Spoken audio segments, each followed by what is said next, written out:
la libertad bajo la concepción que se entiende hoy, ¿cierto? Sabemos que los grupos antiderechos y la derecha más hegemónica ha tomado ciertos conceptos como la libertad para hacer tanto daño y tanta violencia, ¿cierto?, en el ámbito educativo, entre muchos otros. Bueno, Leandro va a ser quien va a moderar, y desde el Departamento de Educación, y por acá como representante del Departamento de Género que hemos impulsado, vamos a dejar algunas preguntas que también necesitamos que las personas que nos están escuchando y viendo puedan preguntar en el chat, que después vamos a recopilar al final para las personas que están acá en el panel. Y vienen siendo las preguntas en relación, ¿cierto? Voy a buscar acá de nuevo. Primeramente, el sector que representan, tenemos, bueno, después Leandro nos va a decir por qué no tenemos específicamente hoy día a Yanis ni a Tani, sino a parte de su equipo. El sector que representan tiene una mirada crítica sobre cómo la actual institucionalidad ha interpretado y aplicado la libertad de enseñanza y el impacto que ha tenido tiene en la configuración y desarrollo del entramado social, cuál es su diagnóstico y análisis, y por otro lado, qué rol debiese tener la educación para el desarrollo de nuestros pueblos y a su vez para el desarrollo integral de los individuos que componen. Bueno, estas son algunas preguntas que hemos tirado como guía también para esta discusión, pero invitamos, ¿cierto?, que quienes nos estén viendo puedan escribir sus preguntas, ya sean dirigidas, ya sean personalmente a quienes están en el foro, o también de manera general para luego al final recopilarlas. Y nos gusta hacer a lo más en 1 hora y media más, para que luego nos vayamos a tomar un cecito, alguna cervecita por ahí en un lugar.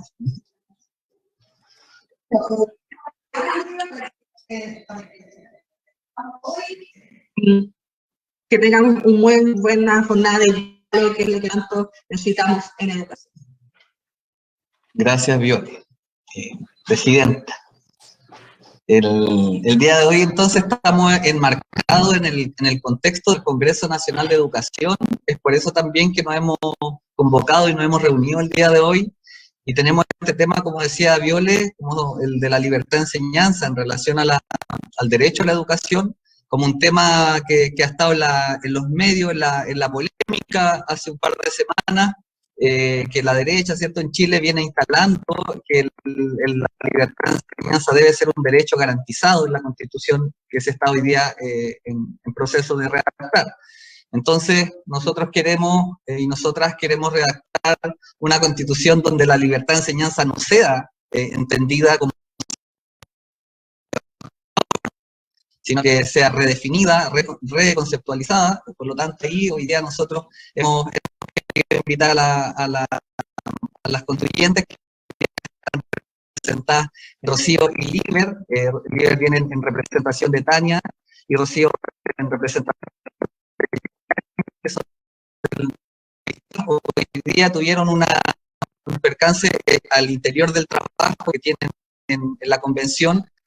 A veces los horarios no son como uno quisiera tenerlo, ¿cierto? Como dentro de ciertos rangos, a veces se pasan, nos decían a veces que están hasta muy tarde trabajando en la convención, por lo tanto, hoy día no pudieron presentarse. Así que, de todas maneras, esperamos que Rocío y Liber también nos puedan ahí contar cómo va la convención respecto a este tema, cuáles son los debates que se están dando, y Miguel también en representación de la mirada que históricamente ha defendido el Colegio de Profes respecto a este tema. Hoy día nosotros nos encontramos en el contexto del Congreso Nacional de Educación, y Miguel también ha sido parte de la elaboración también de las ideas, el ordenamiento de las ideas, de los documentos que hoy día se están discutiendo a la base en el actual Congreso.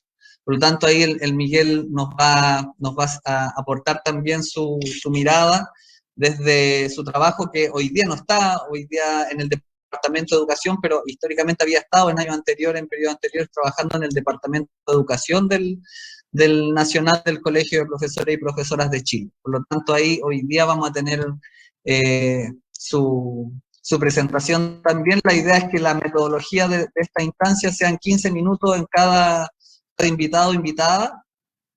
El orden no lo tenemos preestablecido, por lo tanto, ahí yo creo, yo podría sugerir que partiera Miguel, que tenía un poco más como avisado ya como en cuanto a la estructura metodológica de la actividad, y luego pasar a Rocío y Liber, ¿ya? Para que también nos vayan comentando cómo va ese trabajo respecto a este debate, que hoy día ha quedado un poco de lado en términos mediáticos con todo lo que pasó con Rodrigo Rojas Vade, ¿cierto? Y todo este festín que han hecho los medios con su situación, y ha quedado un poco de lado el debate, pero de todas maneras este debate se va a retomar, y en ese sentido queremos hoy día también dar inicio a esta discusión, a esta presentación, ¿ya? Entonces, le doy el pase ahí a Miguel para que nos dé su enfoque. Ah, y la Viole se va a despedir porque tiene una reunión ahora y va a estar ahí.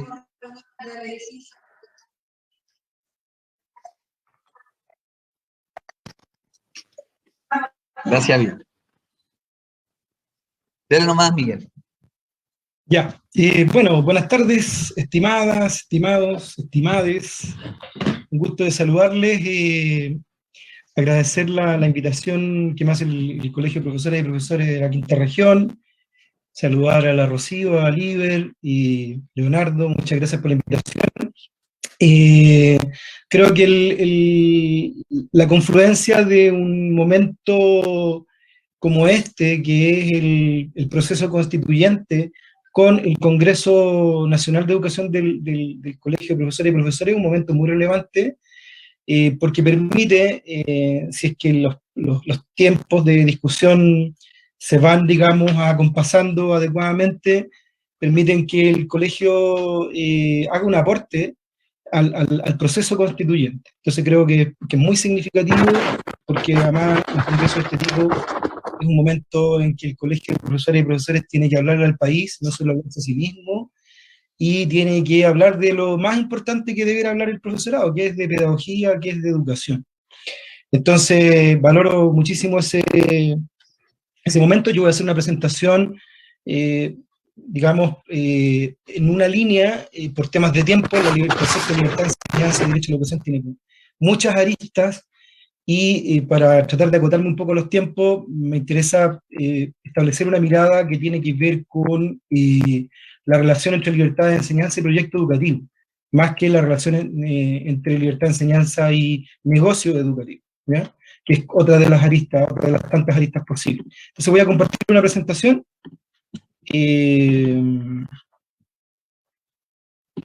Y esta presentación se llama, entonces, Derecho a la educación, libertad de enseñanza y proyecto educativo, más allá de la dimensión económica del neoliberalismo. Rápidamente, algunas premisas de esta relación y del vínculo entre educación y cambio constitucional. La primera de ellas es no perder de vista la importancia estratégica del proyecto educativo pedagógico para una sociedad post-neoliberal. Vale decir, si estamos pensando en una nueva constitución, estamos pensando en un nuevo tipo de sociedad, eso, a mi juicio, en absoluto es sostenible en el tiempo como transformaciones políticas, si es que no hacemos transformaciones educativas, porque se requiere no solo leyes, decretos o nuevos principios constitucionales, sino que se requiere un nuevo tipo de sujeto, y a ese nuevo tipo de sujeto, sujeta, debe aportar la educación de manera, está llamada, a mi juicio, a aportar la educación.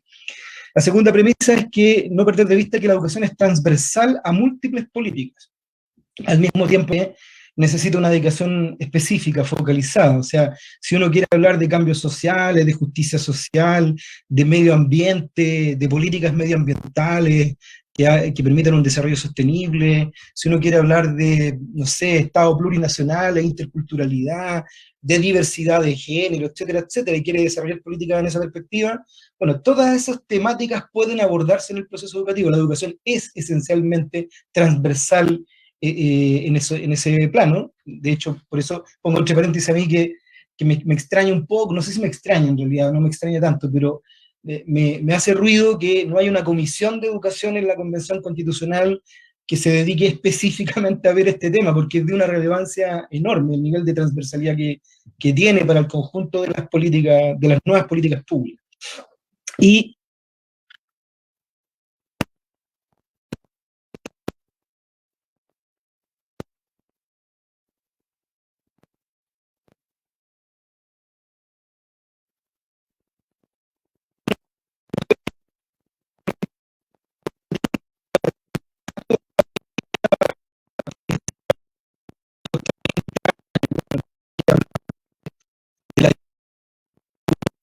¿por qué? Porque ahí hay un lado, hay una experiencia, hay reflexiones, porque si no tendríamos ideológicas o autoritarias o tecnocráticas que reemplazan a los actores por una sola como que saber experto, que es el saber con el cual se han montado todas las políticas que tenemos, ya vemos cuáles son los resultados. Es irreemplazable la participación de los actores, tanto en la Constitución, construyendo la relación entre neoliberalismo y proyecto educativo, las cosas que son relevantes.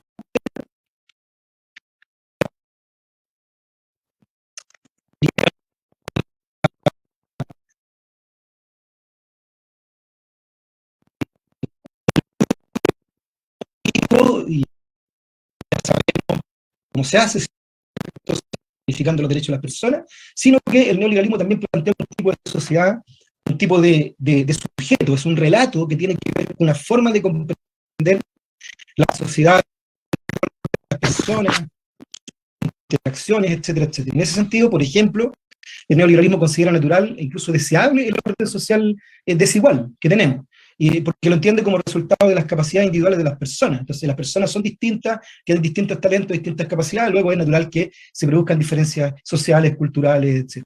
La concepción del neoliberalismo eso no constituye ninguna problemática. Y en esa perspectiva le asigna un rol relevante a la escuela, por ejemplo, para otorgar oportunidades según los talentos de las personas que van a ser aprovechados según esos talentos, supuestamente con independencia del origen, cuando el origen social, por ejemplo, cuando sabemos que las condiciones de origen determinan de manera muy significativa digamos, la trayectoria de vida de una persona. Además, esta escuela neoliberal busca generar tipos distintos de cultura. Por ejemplo, por de pronto una cultura para pobres y otra cultura para ricos. Ahí hay investigación, hay literatura, hay autores que reportan, digamos, un desarrollo en este plano, y si uno mira la realidad, no tiene para qué ir a la literatura, uno mira la realidad chilena y se da cuenta de las diferencias culturales que los distintos proyectos educativos promueven. También el neoliberalismo busca, a través de la escuela, instalar los valores dominantes, vale decir, no solo distribuir de manera desigual la cultura, sino que imponer sus propios valores, valores dominantes de los grupos dominantes, y en ese marco las claves de funcionamiento cultural de la sociedad. Entre otras cosas, promueve el individualismo, promueve la competencia, la naturalización del orden social, la meritocracia como metáfora de ascenso, la distribución desigual del poder, el consumo como sentido de realización, digamos, casi como tu utopía pragmática, que aparece como, digamos, un deseo trascendente, pero que tiene que ver con temas muy concretos desde el punto de vista del acceso a ciertos bienes y el lugar que yo puedo ocupar en la sociedad en ese sentido, el uso utilitario de la naturaleza y toda la crisis que está generando, el conocimiento monocultural, en fin, promueve una concepción en ese sentido de funcionamiento de la sociedad y sus claves culturales.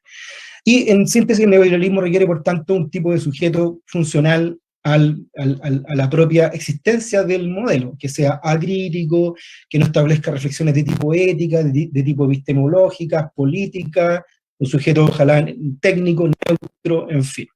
Y todo eso es posible de hacer, de hecho así ha ocurrido, no es que sea posible en términos de proyección, sino que así ha sido, es posible en el marco de la libertad de enseñanza, que ha primado en estos años, ¿cierto?, como valor tutelar y excluyente. Pero es un tipo de libertad de enseñanza, no es la libertad de enseñanza a secas o en genérico. Y veamos cuál es el origen de esa manera particular de entender la libertad de enseñanza. Primero, como dato histórico, hay que entender y constatar que hay una construcción en Chile, una construcción histórica de la educación pública que parte con la fundación de la República y que se va instalando gradualmente a través del debate público, los marcos normativos, los marcos constitucionales, que de alguna manera van fijando la responsabilidad pública sobre la educación. Por ejemplo, la Constitución del 33 fija la responsabilidad del gobierno en materia educativa. La Constitución del 25 fija la responsabilidad del Estado en materia educativa, y todo eso deriva posteriormente en la construcción del Estado docente hasta 1973.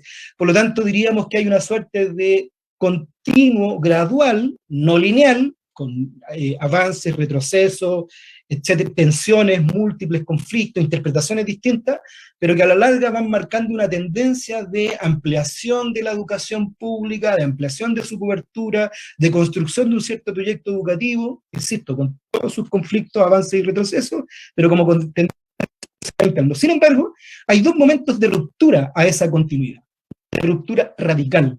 El primer momento de ruptura radical a esa idea de educación entendida desde lo público, o por lo menos una primera concepción de lo público, es el decreto de 1872, el decreto de educación de 1872, bajo el Ministerio de Abdón Cifuentes, en un momento en que se produce una repetida del bando conservador, y respecto a lo cual el gran historiador Julio César Llobet, al hacer referencia a los propósitos de ese decreto, dice: los propósitos debían permitir a cualquier, fíjense en esto, a cualquier persona hacer los estudios que más le agradasen, donde y cuando le viniese en deseo.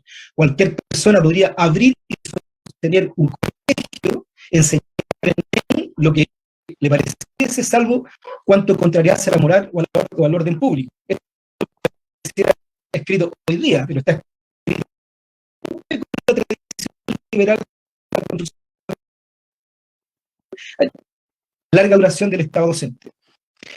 Y luego dice el historiador: esos propósitos tendrían, fíjese usted, a restringir las atribuciones conferidas a la universidad, se refiere a la Universidad de Chile, para ejercer el control de los estudios en los colegios privados. Tendían además, esos propósitos, a favorecer a los colegios de las congregaciones religiosas, que aspiraban a eximirse de aquella fiscalización a fin de organizar sus planes como más les conviniese. Esto está en el libro Doctrina y Praxis de los Educadores Representativos de Chile, fíjese, escrito en 1970. Entonces, se trata de un tipo particular de libertad de enseñanza en un momento puntual de arremetida conservadora, que luego fue revertido. De hecho, la fusión liberal conservadora, que en el marco del gobierno en el que se crea esto, se termina el año siguiente, y a través de una serie de normas se revierte esta lógica. Entonces tiene como debut y despedida, y entonces no constituye o no representa este concepto de libertad de enseñanza una suerte de tradición del liberalismo, sino que es una ruptura absolutamente conservadora, contraria con esa tradición inicial del liberalismo. Entonces uno no podría decir: libertad de enseñanza que tenemos hoy día es producto de las ideas liberales. No, absolutamente contraria del punto de vista histórico. Luego hay un segundo... Miguel, ¿sí? Miguel, un segundo. Lo que pasa es que me avisa aquí la periodista que estamos haciendo la transmisión a través de StreamYard, que hay una interferencia, entonces va a dejar de transmitir ella y va a empezar a hacer la transmisión yo, porque me dice que se escucha un chicharreo durante la transmisión en vivo.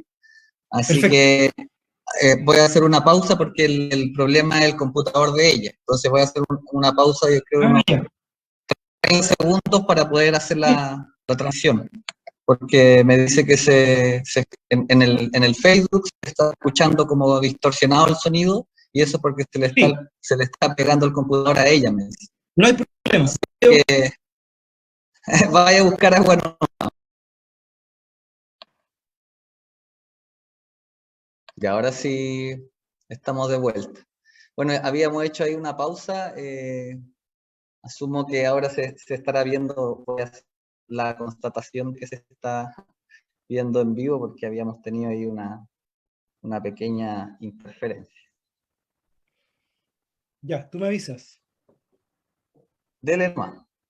Ya, perfecto. Entonces decíamos que la idea de libertad de enseñanza tutelar y excluyente que alejaba al Estado del control del proceso educativo, más bien es una idea coyuntural, momentánea, de un sector de la oligarquía radicalmente conservador y confesional, católico, y que hace una arremetida, una intentona, y luego eso termina siendo bloqueado y se continúa con una línea de libertad de enseñanza donde las instituciones públicas siguen teniendo un cierto rol. Esto es muy gradual, no exento de conflictos, no exento de retrocesos, pero la tendencia general es a que se empieza a gestar paulatinamente la idea de Estado docente ya con más claridad hacia el siglo XX, ¿cierto? Y la expansión del sistema educativo público, no solo en términos de su cobertura, sino que en términos de los roles de las instituciones públicas, etcétera, etcétera, durante prácticamente todo el siglo XX. Por lo tanto, esto fue un hecho momentáneo. Y el Estado docente siguió su curso, o se comenzó a construir a partir de esta protohistoria, durante el siglo XX, y siguió su curso en una senda de expansión y desarrollo no exenta de tensiones. Pero aparece un segundo momento de ruptura, que es la dictadura cívico-militar a partir del golpe de 1973, otra excepcionalidad, por lo tanto, y si ustedes se fijan, empiezan a aparecer textos como los padres tienen, en el contexto de dictadura, los padres tienen el derecho preferente de educar a sus hijos y la facultad de escoger el establecimiento de enseñanza. Corresponderá al Estado otorgar especial protección al ejercicio de estos derechos. Bueno, ese texto no es de la Constitución del 80. Ese texto, uno se podría confundir, es del Acta Constitucional número 3, aprobada el 11 de septiembre de 1976. Hay una enorme proliferación de este tipo de textos que después se copian calcados en la Constitución de 1980, en la que no me voy a detener. Ya conocemos, los padres tienen el derecho preferente, por lo tanto se consagra la ausencia del Estado y de la comunidad.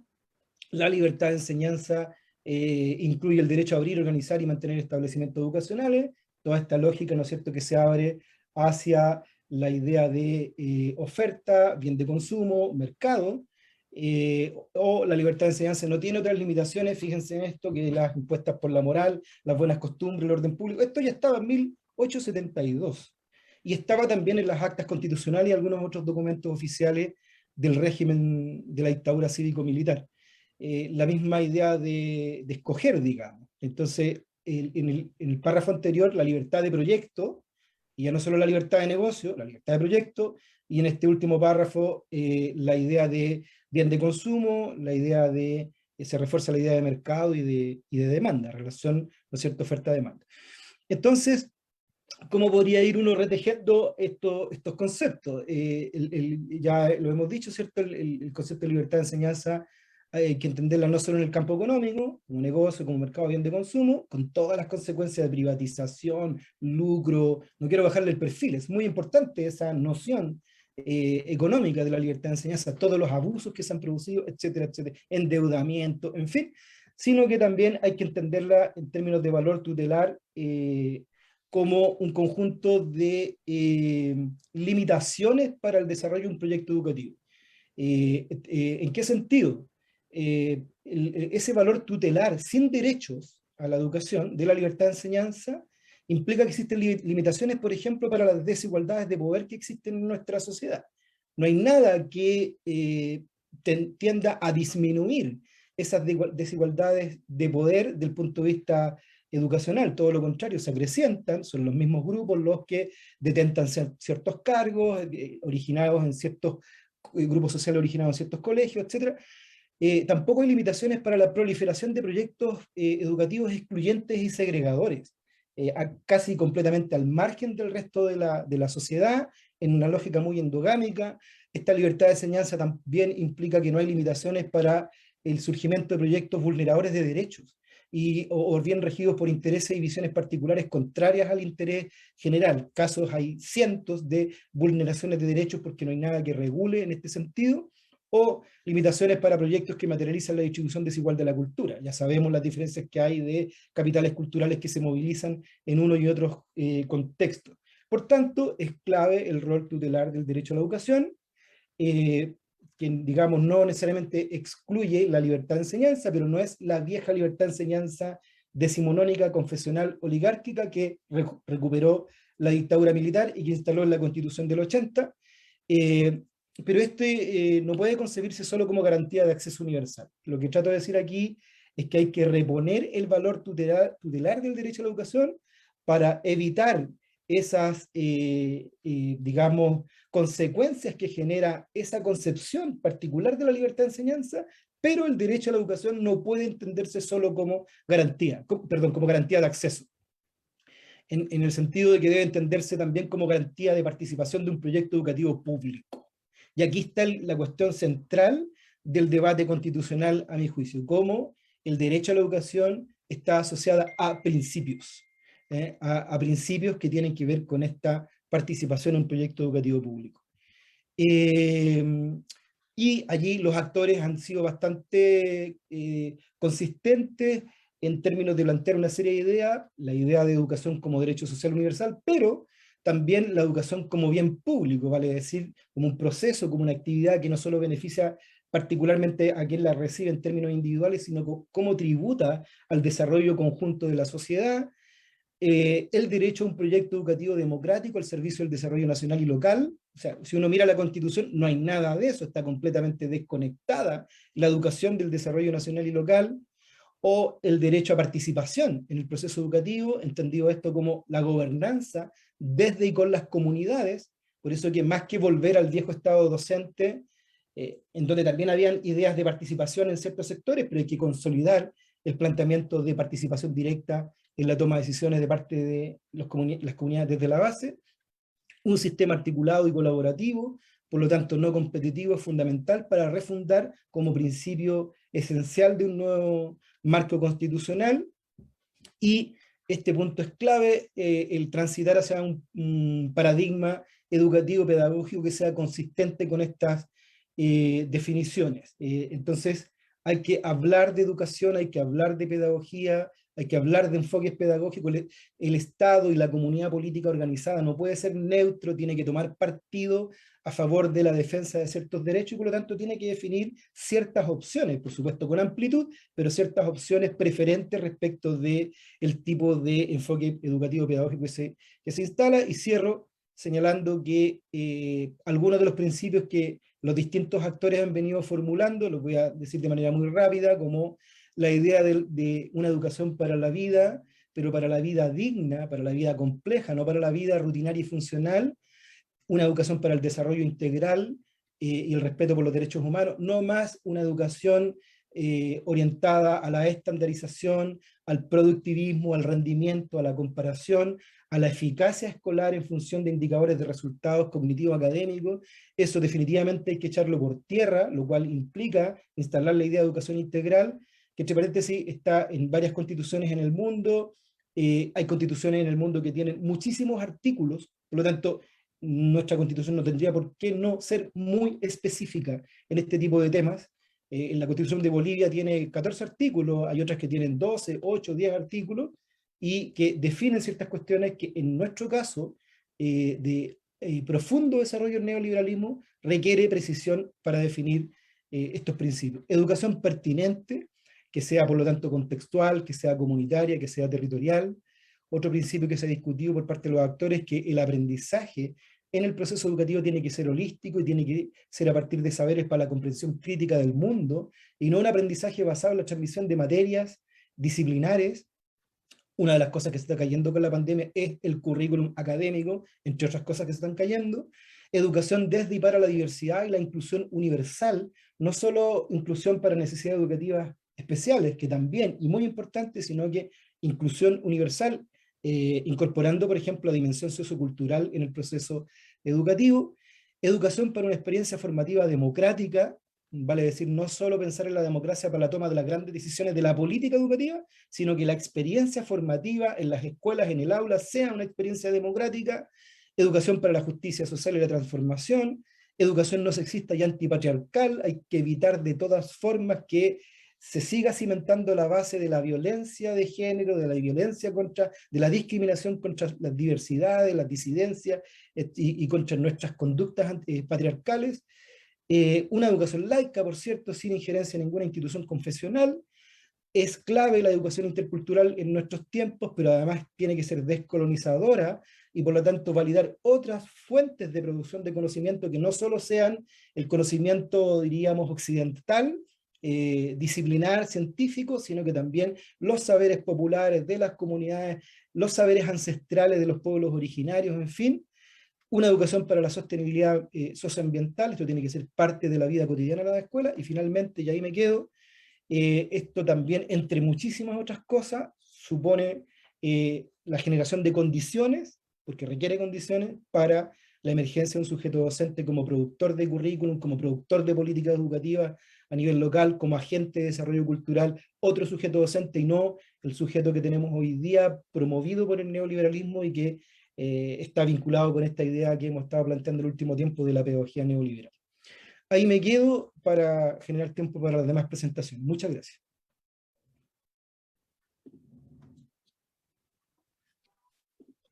Gracias, Miguel. Bueno, estuvimos ahí atentos a la presentación atenta.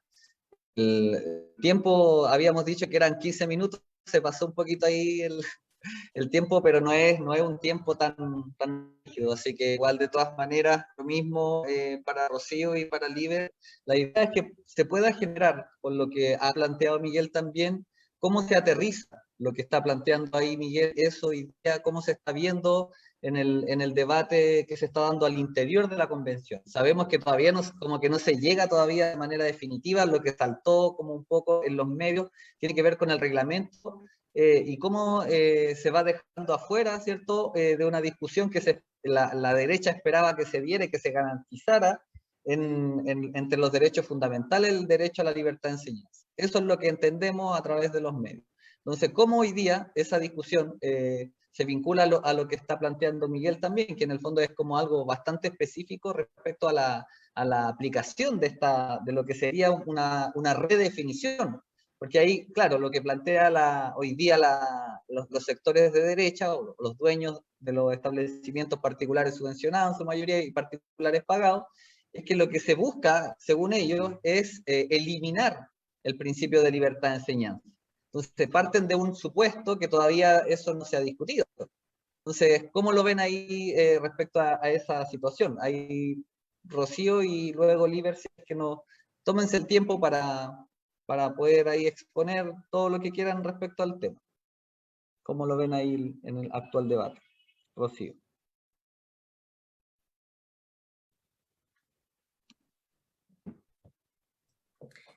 Sí, muchas gracias, Leandro, y bueno, muchas gracias también a Miguel por su clarificadora exposición.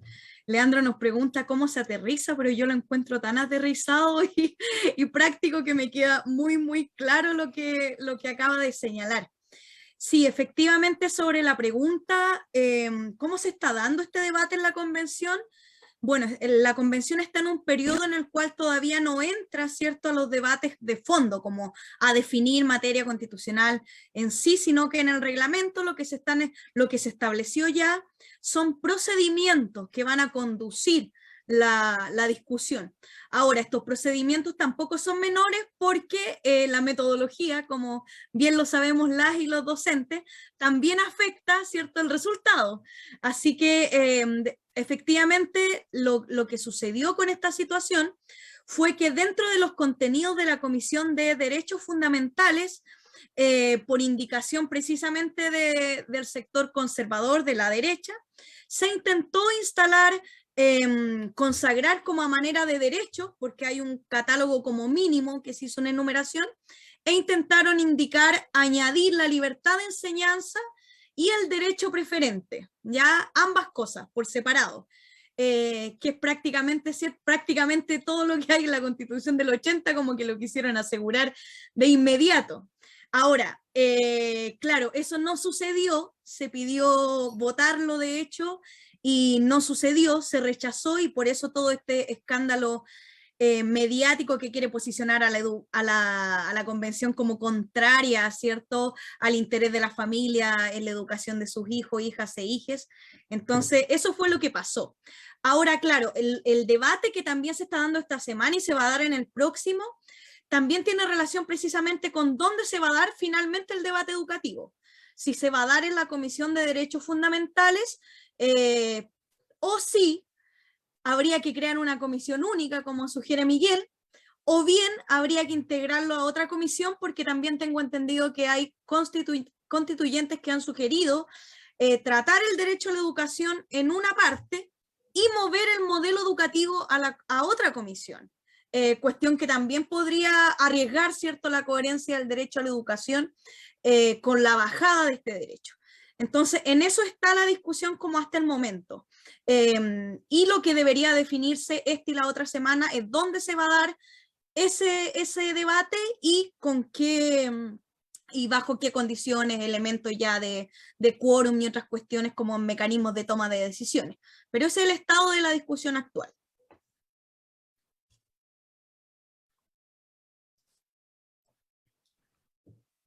Sí, no sé si ahí Liber quiere dar su mirada, cómo ve hoy día este tema, cómo lo proyectan al interior del trabajo de la convención. Bueno, sí. ¿Me escucho bien, cierto? ¿Sí? ¿Se escucha? Sí, Ya, se escucha genial. bien. Primero, saludar, agradecer el espacio. Creo que a Leandro, tengo recuerdo de conocerlo desde la universidad, no sé si se acuerda de mí, pero yo me acuerdo. Soy profesor, así que no quedo tan mal parado en este debate como reemplazante, así que feliz de poder participar y aportar de algún modo a la reflexión que se está dando. Antes de referirme a la pregunta, me gustaría poner en debate algunos elementos que me parece importante que podamos considerar como marco general en la discusión o en la conversación respecto al gran tema que es la educación y cómo ésta puede producir una sociedad más equitativa, más justa, inclusiva y todo eso.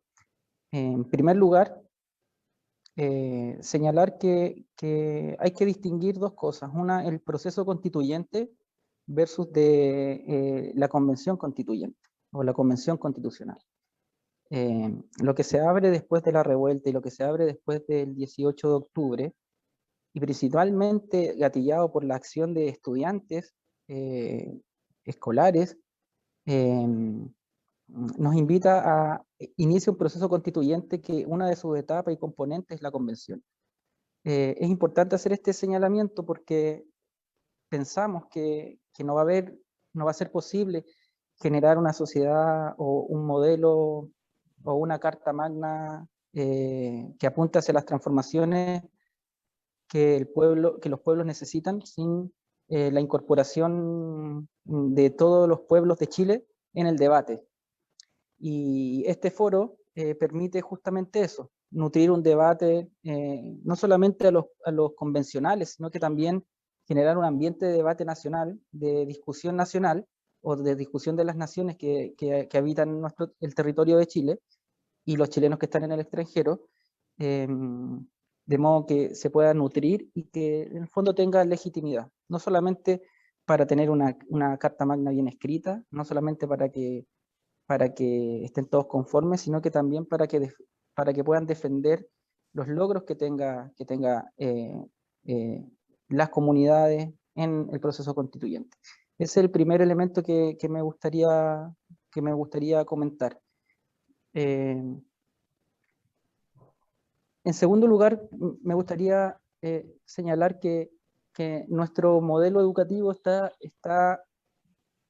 o el modelo educativo que convive o que se desarrolla a partir de la implementación del neoliberalismo en Chile, recoge lógicas de la rendición de cuentas.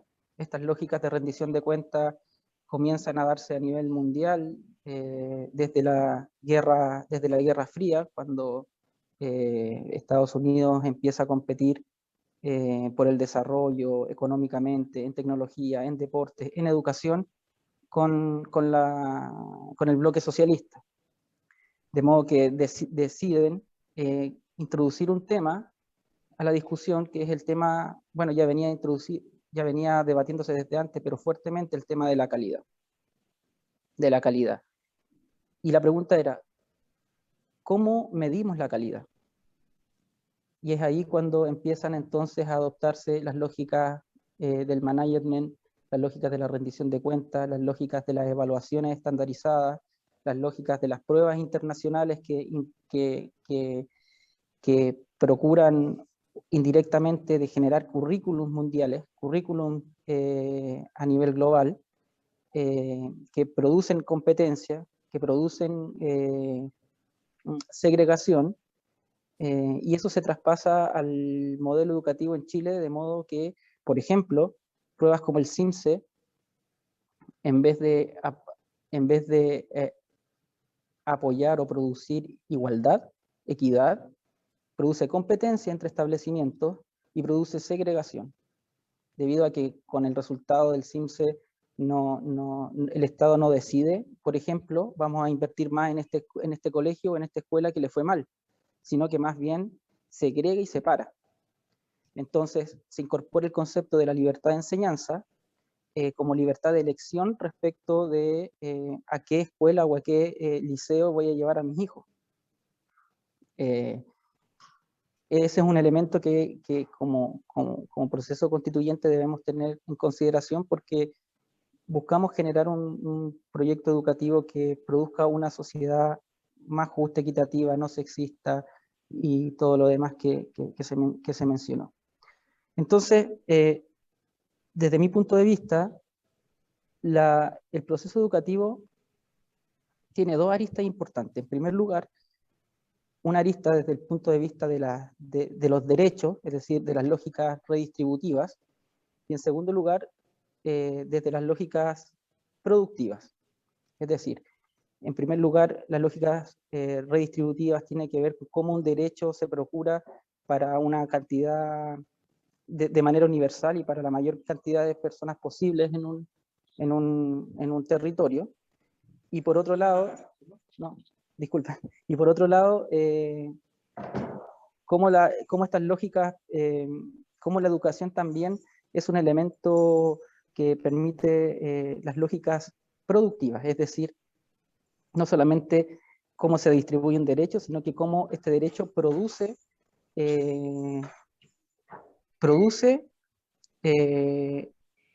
realidad, produce en el fondo la capacidad transformadora de las comunidades en este caso.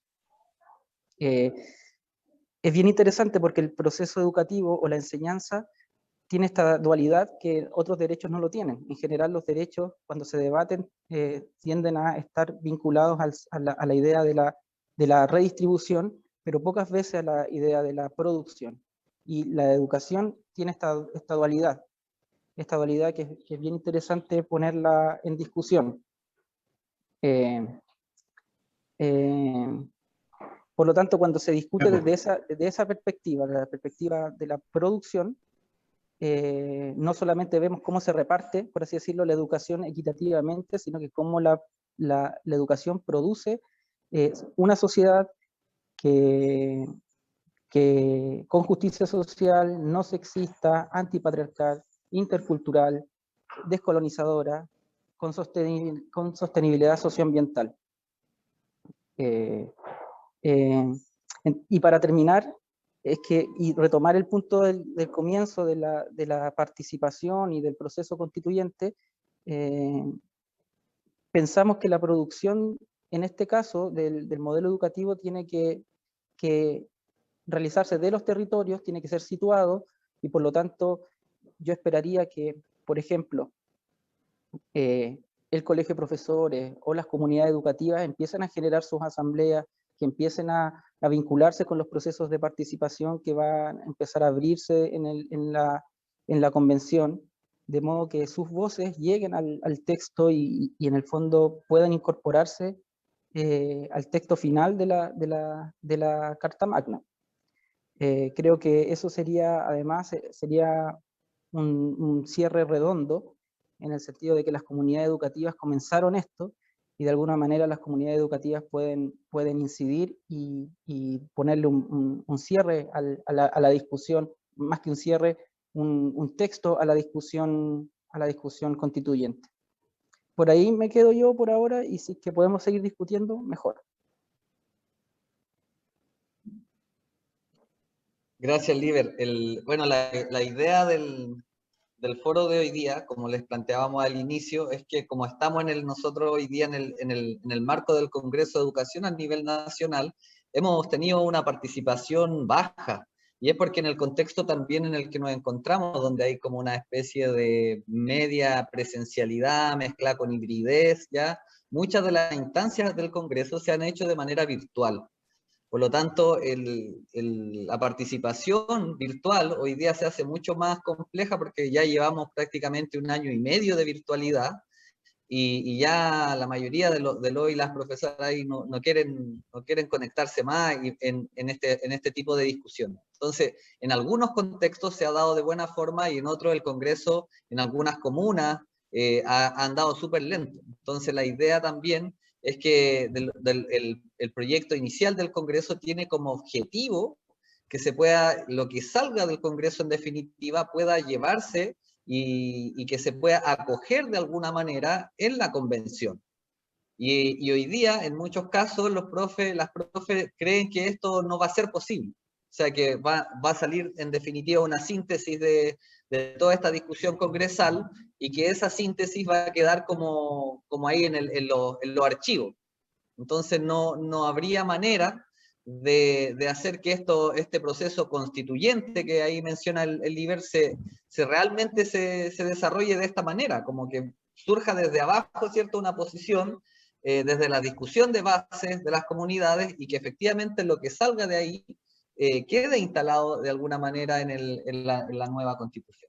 Entonces, eso hoy día se está proyectando, pero lo vemos como complejo, sobre todo pensando en que hoy día el debate puede que llegue tarde incluso, que el debate ya se haya dado, ¿cierto?, que ya estén como más o menos claras las posiciones al interior de la convención, y que no logren, ¿cierto?, instalarse las ideas que se puedan discutir desde el mundo de las organizaciones docentes en la convención.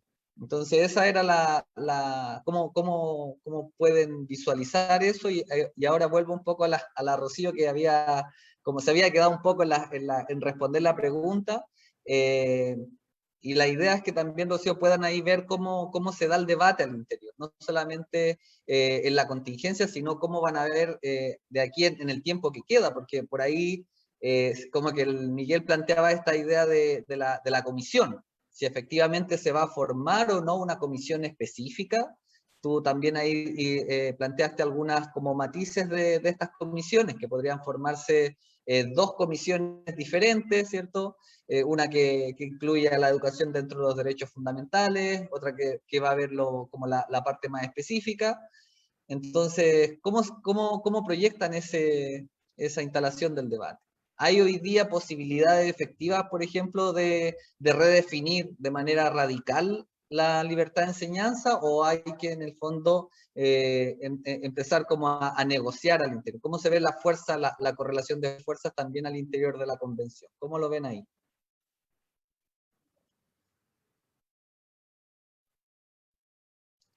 Planteo la pregunta ahí a la Rocío también nuevamente. Es que yo había contestado, pero no sé si quieres que lo complemente o lo hacemos al revés ahora. Mira, yo creo que efectivamente, bueno, todavía como los debates, comillas, ¿cierto?, no entran de fondo, sí hay incidencia.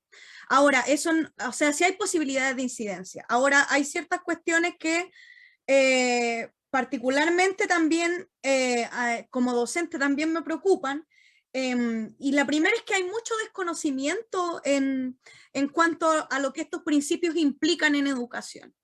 De hecho, sobre todo lo que ocurre, bueno, pasa con la libertad de enseñanza, que se tiende a entender como una suerte de libertad de cátedra, ¿cierto? Como de desarrollar proyectos educativos, cuando en realidad no tiene nada que ver con eso, ni se ha usado para eso.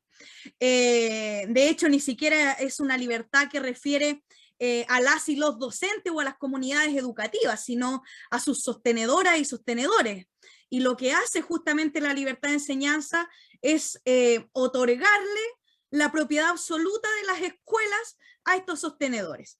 De hecho, una de las imposibilidades, por ejemplo, que tenemos actualmente con cuestiones tan básicas en la educación virtual, ¿cierto? Como si las escuelas pueden o no decidir volver por sí solas a clases presenciales o no, que fue una pregunta que de hecho le hicimos a una diputada, si las escuelas podíamos decidir eso o no, y dijo que no, que era inconstitucional, porque esto atentaba contra la libertad de enseñanza de los sostenedores, ¿cierto? Que es este derecho de abrir, cerrar o mantener escuelas. Entonces, las comunidades escolares tienen cero autonomía porque no pueden tomar decisiones que contradigan los intereses de su sostenedor.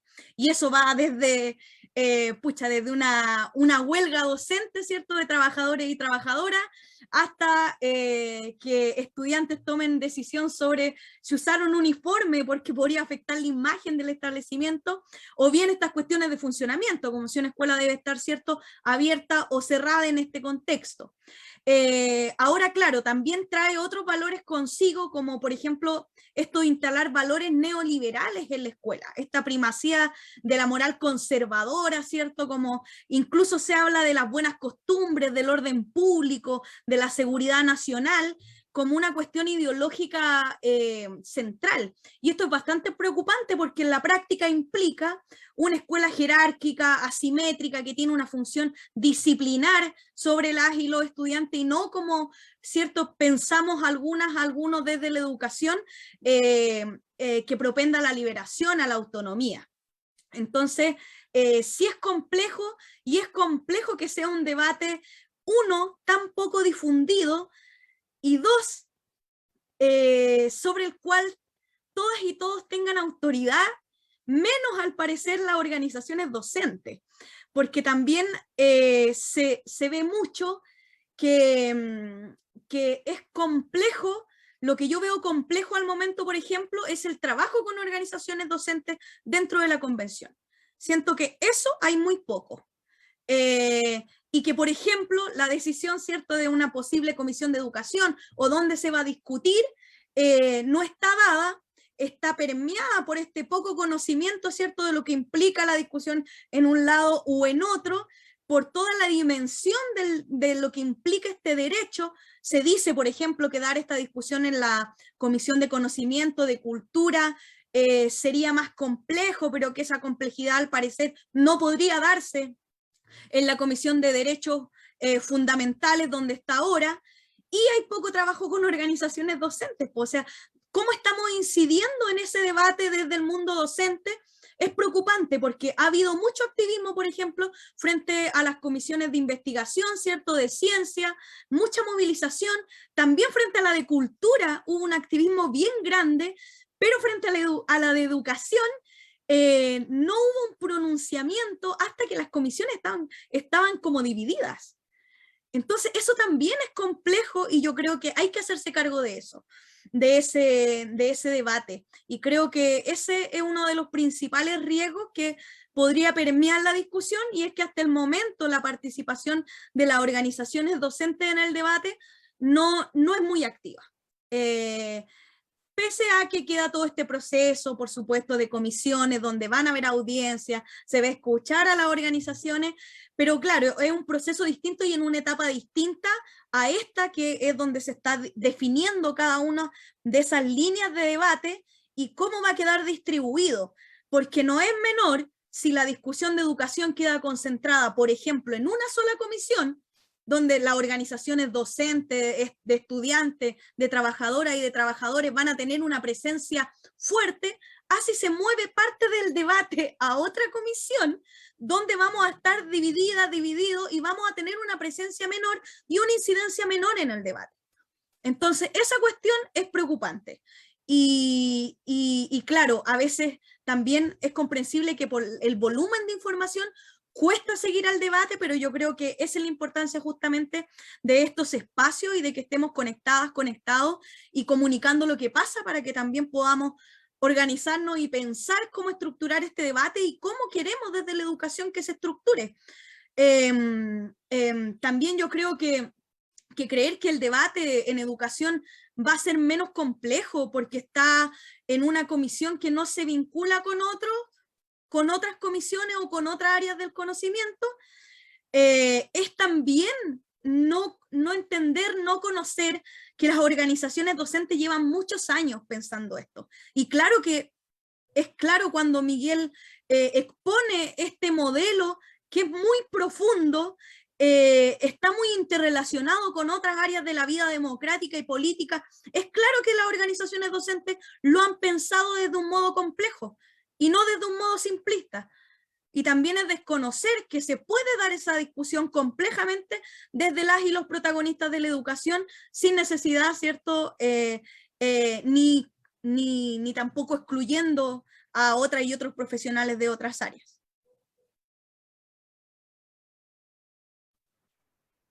Bueno, considerando también la hora, y tenemos la participación de una profesora a quien queremos mucho, que tenemos ahí dentro de la sala. Tenemos también a un compañero aquí del regional, tenemos a Andrés y tenemos a Araceli, que es una profesora que quería. Sabemos cómo funciona, sabemos de nuestra historia, sabemos lo que podemos hacer, lo que no podemos hacer, y lo que significa, lo que acaba de decir Rocío, el papel que tiene el sistema educativo y la educación en general en toda sociedad, porque es una variable dependiente e interviniente de todo.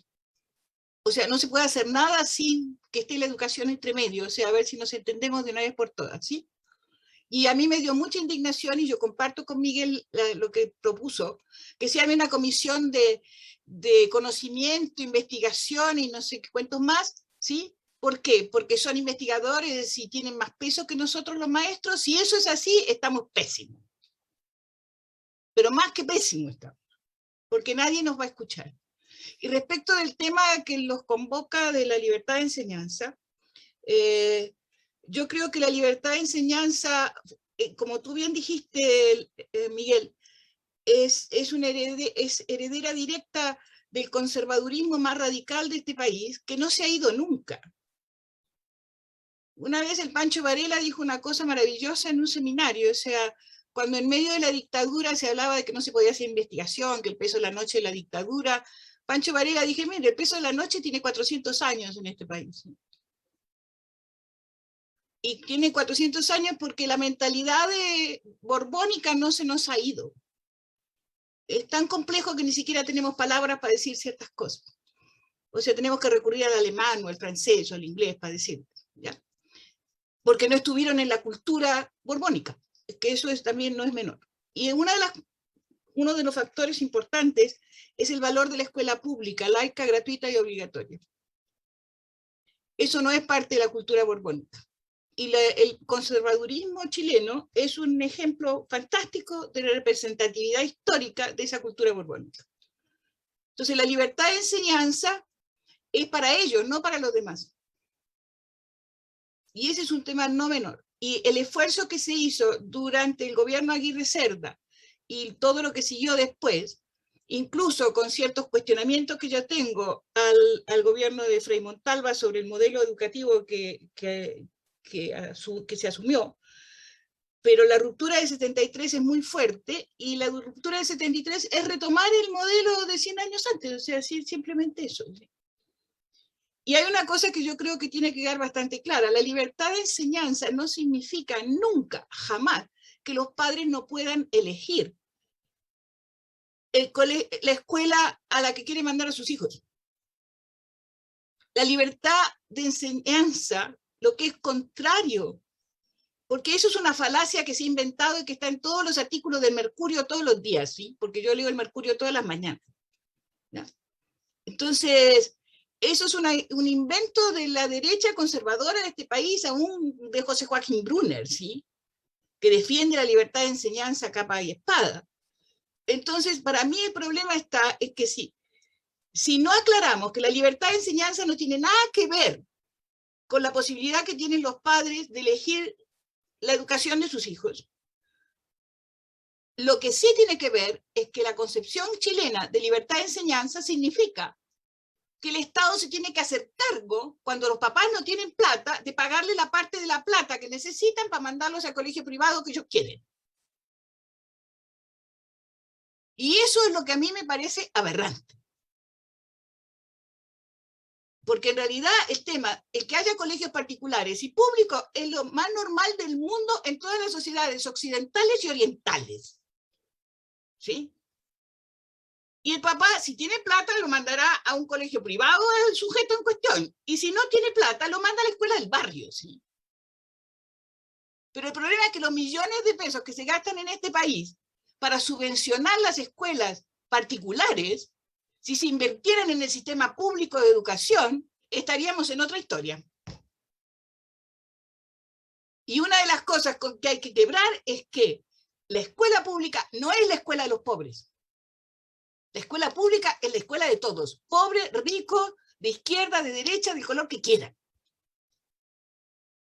Y van todos, y se juntan todos, porque esa es la base de la democracia.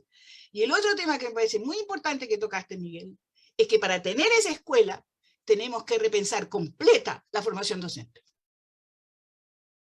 Porque aquí se forman maestros que van a la escuela pública a enseñarle a los pobres. Y los mismos maestros formados en las mismas universidades enseñan distinto en las escuelas de los ricos. Y eso sí que no puede ser. Porque se forman en las mismas instituciones. Entonces no me vengan con cuentos, ¿sí? Y eso era lo que tenía que decir. No más. Gracias, Araceli, por tu Y intervención. empuje, Rocío, porque si no hay maestros en esas reuniones no vamos para ningún lado, ¿sí? Esa misma es la idea. Yo quería, bueno, para volver a darle la palabra al Miguel que había iniciado en la instancia de su presentación. Bueno, yo tomé algunos apuntes, pero quería en el fondo plantear nuevamente esta idea de la redefinición de la libertad de enseñanza. Porque lo que ha planteado Miguel claramente como idea es una redefinición. Y creo que ahí es importante también comprender eso, porque cuando uno lee, por ejemplo, el Mercurio, como decía ahí la Araceli, o lee La Tercera, o los medios en general, de masas, se plantean cosas como conceptos, como que si se elimina la sociedad, si se elimina la libertad de enseñanza, vamos a construir una sociedad totalitaria. Ese es el discurso hoy día de la derecha y de la centro-derecha, incluso un poquito más allá de la centro-derecha, incluso ciertos sectores del centro político también, de la DC, incluso un poquito más para allá, algunas personas por ahí de coaliciones que mejor no voy a nombrar. Pero en el fondo es la idea de concebir, ¿cierto? Que cualquier cambio en la libertad de enseñanza implicaría caer una especie de Corea del Norte.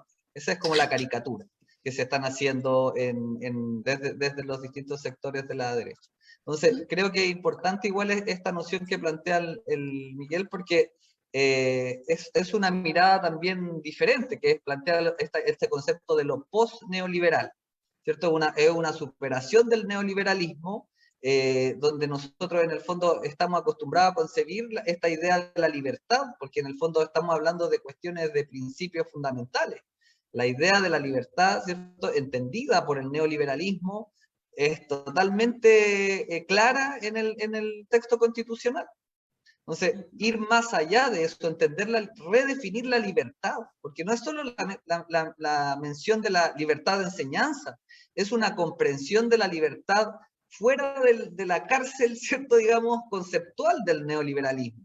Entonces, eso a mí me interesa también como pensar, porque hace unas semanas también discutía yo con Araceli, conversábamos respecto a esta idea de la libertad de enseñanza, cómo hoy día también se entiende bajo los parámetros muy de los años 60, ¿cierto?, casi de la Guerra Fría, donde lo que en el fondo se instala es que la educación católica se siga desarrollando en Chile.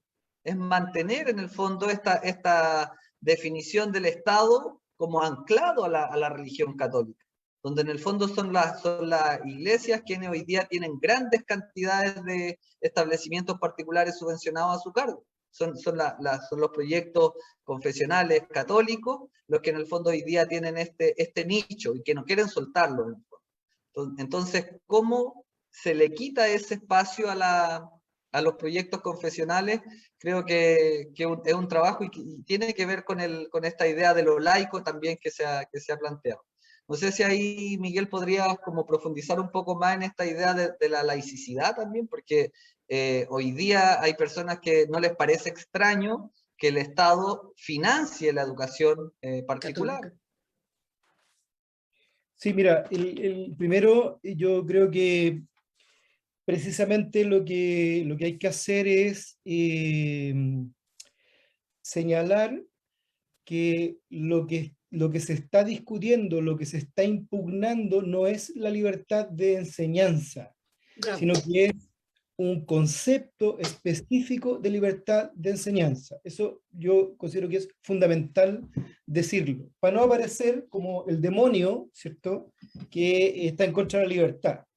En una ocasión yo le dije en ese entonces subsecretario de Educación, hoy día ministro, en la Cámara de Diputados, le dije en su cara que su ideología de la libertad era contraria a los derechos de las personas y como que se descompuso, se transformó, así como que le toqué la fibra más preciada de su concepción de mundo, precisamente porque lo que estaba tocando allí era ese concepto de libertad que tiene, entre otras cosas, o que tiene a la base la idea de libertad de empresa, que no es la que toqué hoy día en mi presentación, que tiene a la base la idea de subsidiariedad, vale decir, de un Estado neoliberal que transfiere recursos al sector privado, y lo hace no solo en educación, sino que lo hace en y por lo tanto tenemos un Estado que contribuye a la concentración de la riqueza, a nombre de incluso niños y niñas pobres.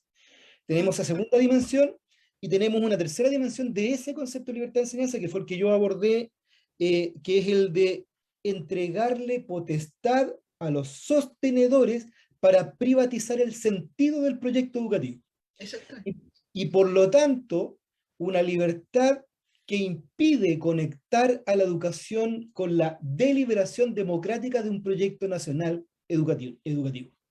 Eso es lo que hace esa tercera hebra, que por eso que a mí me parece tan fundamental, porque al entregarle la potestad a los sostenedores y no a las comunidades, como bien decía Rocío, entonces el sentido de la educación, además en un, digamos, trasfondo de profunda privatización del régimen de propiedad, lo que ocurre es que la educación queda capturada por el interés privado, por el interés particular, en una sociedad de profundas desigualdades de poder, y por lo tanto con gente que tiene amplias capacidades y facultades, incluso para meterse en barrios pobres a construir proyectos educativos que lo que hacen es diseminar no solo una determinada concepción religiosa, como bien decía Leonardo, sino que además una ideología oligárquica que es contraria a los derechos de las personas, que es contraria al respeto por la diversidad,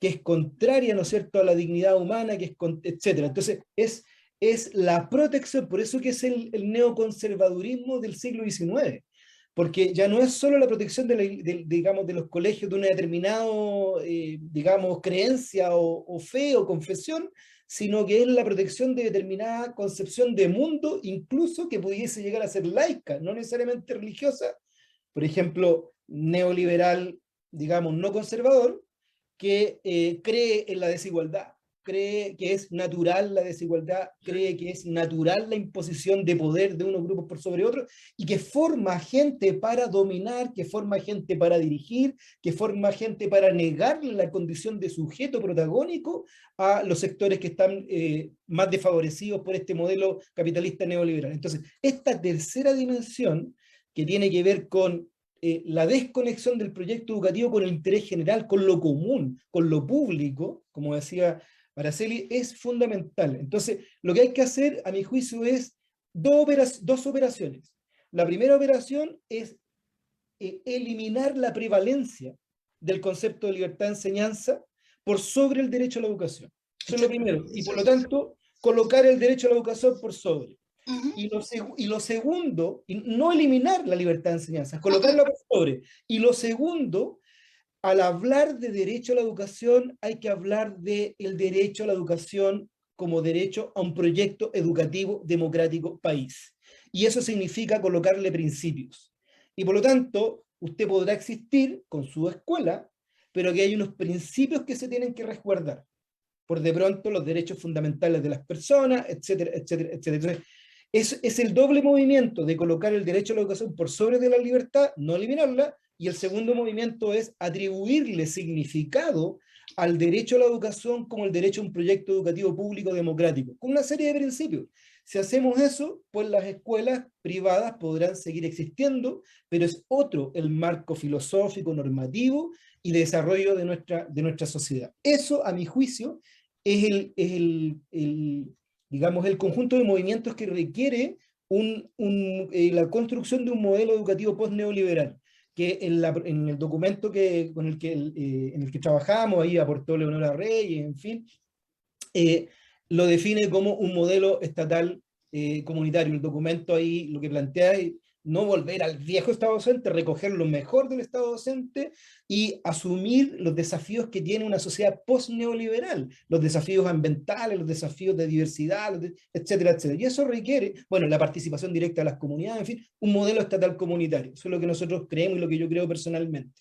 Pero eso significa hacer ese doble movimiento y sobre todo reconfigurar el derecho a la educación, digamos, atado a principios, no solo como garantía de acceso universal, sino que la participación en un proyecto deliberativo, democrático de educación. Sí, bueno, yo quería también ahí, como para devolverle la palabra a Liber también y a Rocío Ruego, si es que pudiesen dar la mirada respecto a la idea que, como al final también lo planteaba Miguel, a esta idea de la garantía, que hoy día sabemos que hay ciertas garantías en la Constitución actual y que las garantías de la Constitución tienen también una forma jurídica, o sea, ¿qué significa? Explicar en el fondo, ¿qué significa que un derecho esté garantizado y que hoy día hay ciertas cosas que están garantizadas y hay ciertas cosas que no están garantizadas? Entonces hoy día efectivamente está garantizada la libertad de enseñanza y no está garantizado, y eso es una de las cosas que recuerdo que en otros foros, me acuerdo que con Rodrigo Cornejo nos explicaba que eso es único en Chile, o sea, es como la forma de garantizar la libertad de enseñanza en Chile es como única en su especie, digamos. Entonces eso, a ver si es que pudiesen referirse a cómo se ven esto de las garantías, porque hoy día se habla mucho de la garantía, que implica una garantía en el fondo. Eso quería plantearle ahí a Rocío Aliber, cómo ven esa discusión hoy día respecto a las garantías en este tema, y lo otro que quería, si es que podrían ahí dar su mirada respecto a esta idea de lo estatal comunitario, porque hay una idea también en respecto al Estado, porque hoy día se habla mucho de la educación pública, pero ya no se habla de la educación estatal, ¿cierto? Cuando hablamos de lo público, y eso es lo que logró en el fondo hoy día el modelo, es que hoy día la educación particular subvencionada es parte de la educación pública. Y eso, en el fondo, es lo que también pone, al dejar de lado este concepto de lo estatal, ¿cierto? También queda de lado. Entonces ahí la idea de lo estatal comunitario también introduce otro elemento, que no es como esa idea del Estado clásico, ¿cierto? Donde como que todo está como centrado, ¿cierto? En la burocracia central, ¿cierto? Y que no hay una participación efectiva de las comunidades. Entonces, ¿cómo ven eso? Porque en el fondo, aquí estamos empujando, y yo creo que ese es el temor también que hoy día tiene la derecha, es que se elimine la educación particular subvencionada. En el fondo, hacia eso apunta, y ese es como el terror, digamos, de la revolución de octubre, digamos, ¿cierto? Como el octubre rojo chileno, es en el fondo hacia allá apunta, ¿cierto? Hacia a poner no solamente en jaque el negocio, porque ya se había puesto eso en discusión en revueltas anteriores, digamos, la Revolución Pingüina, el 2006, donde en el fondo se ponen en tensión el lucro, se pone en tensión la idea de lo que se entiende por calidad. Hoy día ya no, la calidad pareciera no ser el concepto que se quiere defender. Entonces, ¿cómo ven hacia allá la discusión. ¿Se eliminará la educación particular subvencionada en Chile post convención, post nueva constitución? ¿Cómo ven? ¿Creen que eso es posible? ¿Cómo lo ven ahí en las discusiones que se están dando al interior de la convención? ¿Voy yo? A ver, primero referirme a algo que dijo Miguel y que se conecta con una idea que planteé cuando me tocó intervenir. Y lo voy a plantear de la siguiente manera. Creo que la educación es la manera de cómo se produce lo común, cómo se produce el espacio común. Y la libertad de enseñanza ha permitido que la concepción neoliberal de la libertad de enseñanza ha permitido que la producción de lo común se transforme en una mercancía. De manera que es el lucro, que es la implementación de una cierta tipo de ideologías conservadoras, las que comandan en la esfera de lo privado o en la esfera de lo subvencionado, incluso, esta producción de lo común. A eso me refería con que la educación tiene una fase redistributiva, en el sentido de que sea un derecho universal, y una fase o una lógica productiva que tiene que ver con producir lo común. Y la producción de lo común no puede estar, bajo mi punto de vista, mandatado o comandado por la lógica del mercado, por la lógica del enriquecimiento y el lucro, sino que más bien tiene que estar comandado por lo que las comunidades diseñen respecto del modelo de sociedad que quiere forjar hacia el futuro. Y eso es interesante porque justamente en el proceso constituyente se está visualizando cuál es la sociedad que queremos formar, que queremos transformar. El debate de la educación entonces toma una relevancia capital en este sentido. Realmente yo no, en términos de las diferentes posiciones que están en la convención, yo no les podría afirmar si es que va a terminarse la educación privada, si es que va a ponerse el acento en una educación estatal, si es que va a ponerse el acento en la educación pública, o en este concepto que plantea Miguel de una concepción estatal comunitaria, que me parece que va en la línea de lo que vengo planteando, de la producción social de lo común, de la producción democrática de lo común. La educación tiene ese desafío de la producción democrática de lo común, y las comunidades educativas, pero no solo las comunidades educativas, sino que los pueblos de Chile tienen que tener una voz que se pueda recoger y que sea vinculante en el proceso educativo, perdón, en el proceso constituyente. En el fondo, las garantías, se podría escribir en la Constitución que la educación está garantizada y una serie de cosas que nos parecerían lógicas y deseables, pero la implementación de una política como esa requiere mucho más que la escritura de un texto constitucional. Por eso es que yo digo que el proceso constituyente nace incluso desde antes del 18 de octubre y termina y sigue luego desde que se firme y el plebiscito de salida, sigue en adelante. El proceso constituyente no es solamente la redacción de una carta magna, sino que tiene que ver con procesos de transformaciones sociales y donde la educación también juega un rol, que es el rol de la producción de lo común. Eso podría decir por ahora.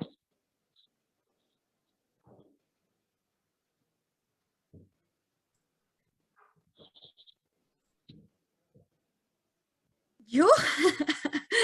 Dele nomás, Rocío. Sí, igual considerar que ya estamos a puertas del cierre, porque estamos cerca ya de la hora, así que son como la última idea. Ya, trataré de ser lo más breve posible frente a tanto estímulo de debate educativo. Sí, yo creo que efectivamente, como Líber señala, la educación tiene ese desafío de producir lo común. Lamentablemente, la educación neoliberal pareciera que ha hecho justamente lo contrario, ¿cierto? Eso es lo complejo. Ahora yo creo que es muy importante la idea también que señalaba Araceli frente a lo inédito del sistema chileno. O sea, esta cuestión que nosotras y nosotros tenemos tan normalizada es realmente muy inédita en otros países OCDE o a nivel latinoamericano, o como queramos verlo. Es único que se financia particulares subvencionados, el modo en que se garantiza la libertad de enseñanza y sobre las posiciones en la convención, efectivamente dentro de, si uno hace el ejercicio de descargar el programa de cada constituyente de sectores conservadores, está claro ahí el tema de la familia y el tema de esta libertad, ¿cierto? Entendida en el sentido neoliberal, que es una libertad primero individual y segundo que no es garantizada en ningún momento, o sea, depende de tus condiciones y de cómo te tocó venir al mundo. Entonces, hoy Constanza Juve lo dijo en su intervención en el Pleno, voy a defender los colegios particulares subvencionados. Dedicó su intervención hoy justamente a quejarse de esto que no quedó en reglamento y decir que lo iban a reponer, y eso, si se repondrá, si se eliminará o no, tampoco podría predecirlo, pero sí tienen el compromiso de que vamos a trabajar por eso. De eso no cabe ninguna duda.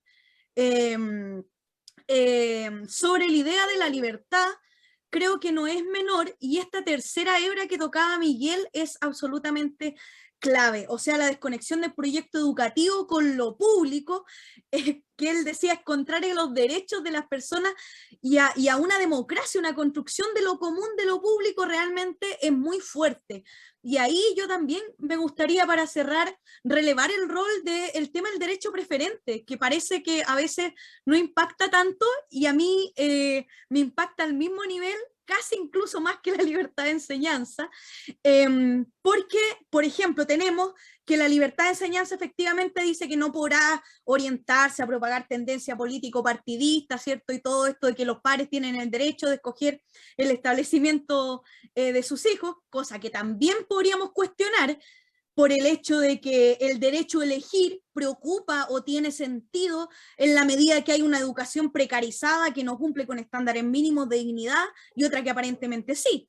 Porque si tuviéramos, como dice Araceli, una inversión en la educación pública potente, quizás el derecho a elegir tampoco nos preocuparía tanto.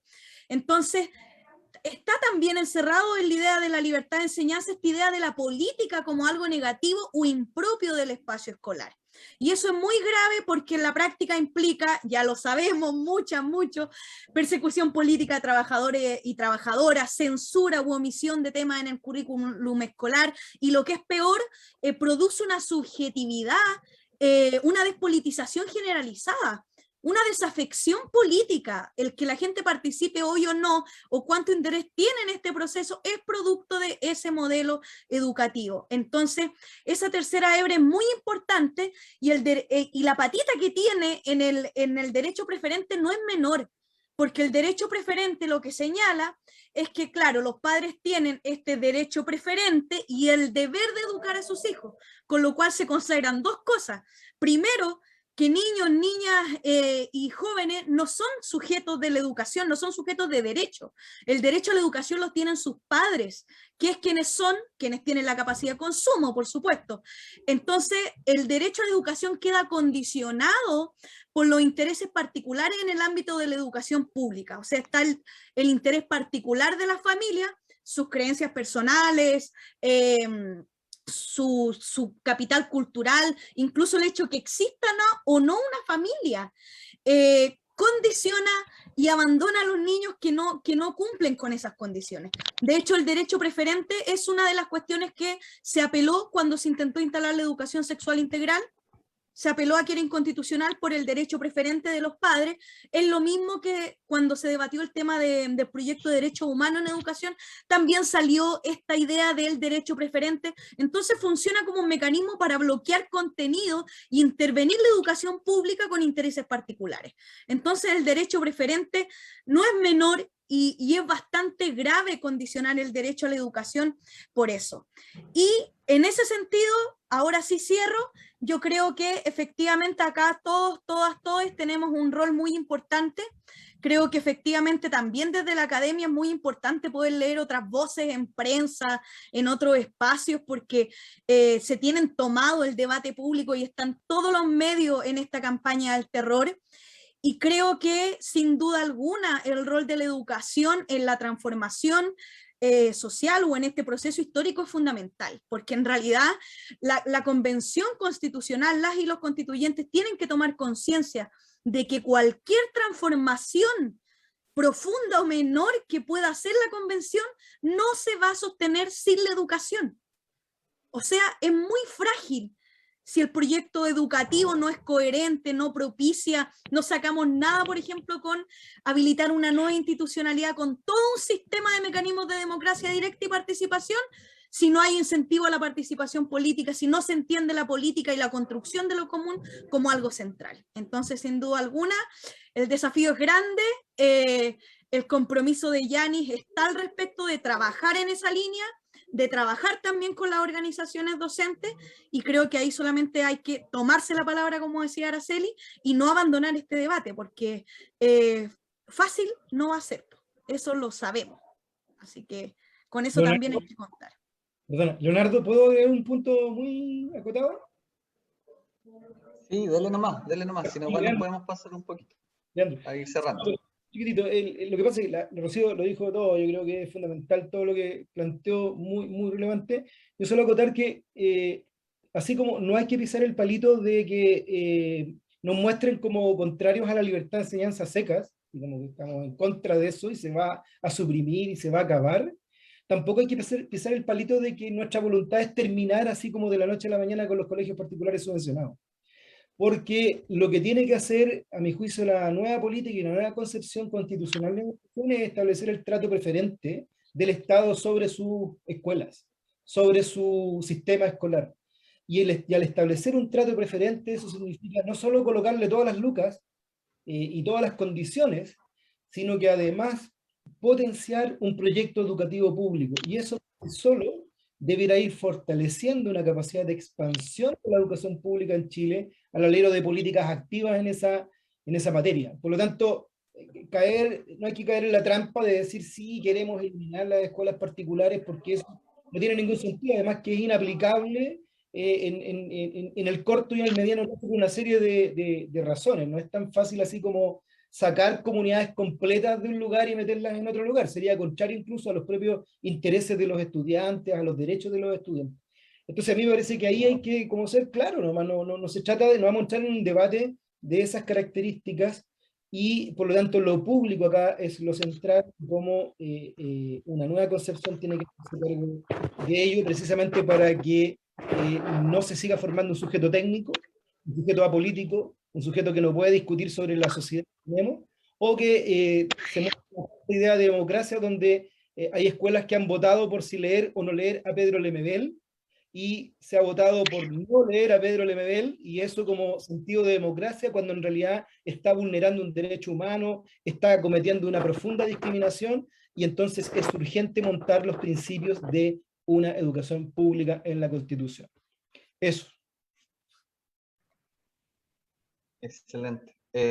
Para ir cerrando entonces, bueno, me parece súper interesante lo último que plantean respecto a esta idea de la eliminación de los particulares subvencionados, porque creo que ahí hay una larga discusión en el fondo que no es nueva. O sea, yo creo que el problema de los particulares subvencionados es como uno de los centros de aquí de la discusión.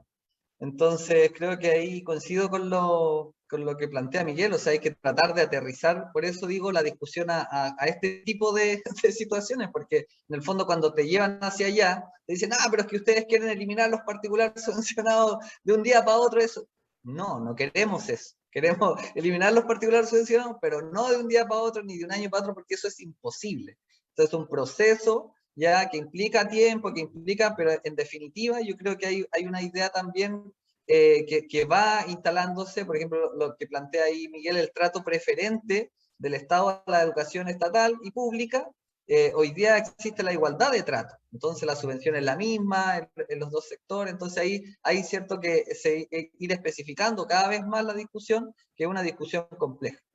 Yo quería, para ir cerrando también, señalar que nosotros hoy día en el Congreso de Educación estamos en la fase, ya terminamos teóricamente la fase comunal. Hay muchas comunas, como les decía también al principio, que no han podido todavía realizar su discusión, así que yo creo que se van a ir moviendo los plazos, pero de todas maneras nosotros y nosotras tenemos el día 1 de octubre como para poder generar un encuentro regional acá en Valparaíso, para poder retomar todos estos temas, así que también están cordialmente invitados, invitadas a participar de ese encuentro, que va a ser presencial, pero también vamos a tener una modalidad, digamos, mixta, híbrida, que es una de las ideas que no nos gusta hoy día, pero lamentablemente no podemos tener a todas las personas en el mismo espacio por los aforos, pero vamos a generar esta instancia el día 1 de octubre para poder también volver a la discusión y ver cómo se ha dado esta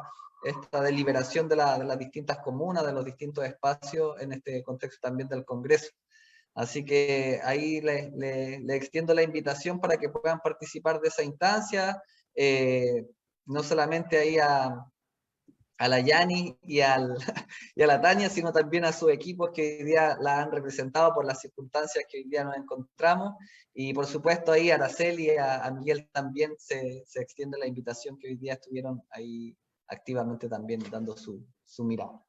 Se me cambió de cámara el Zoom. Bueno, cerramos entonces, nos despedimos de la jornada del día de hoy de Congreso. Le agradecemos a todos y todas que hayan estado hoy día en la sintonía del Regional Valparaíso, y ojalá nos podamos ver pronto en otra instancia también del Congreso. Hasta entonces. Adiós, hasta pronto. Chao, chao, que estén muy bien. Hasta pronto. Les Muchas vaya bien. gracias. Chao. Un abrazo.